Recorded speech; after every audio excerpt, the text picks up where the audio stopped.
మార్చుకోమన్నారు కానీ మతాన్ని మార్చుకోమని ఎక్కడ కూడా బోధించలేదు. మనిషి యొక్క జీవితం మార్చేది దేవుని యొక్క వాక్యము. ఆ వాక్యానికి హృదయంలో స్థానం ఇస్తే హృదయం మారితే మనిషి యొక్క జీవితం మారుతుంది. మనిషి సన్మార్గంలో నడిచి దేవుడు ఏర్పాటు చేసిన నిత్య జీవానికి లేకపోతే పరలోకానికి మనిషి చేరగలడని ఆయన బోధనలో ఎన్నో విషయాలు తెలియజేశాడు.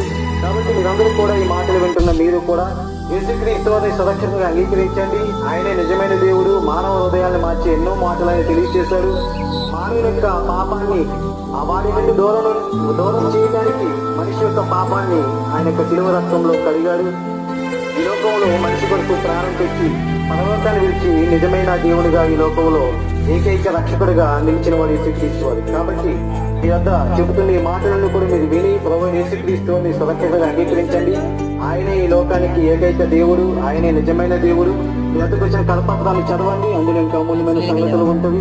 ఇంకా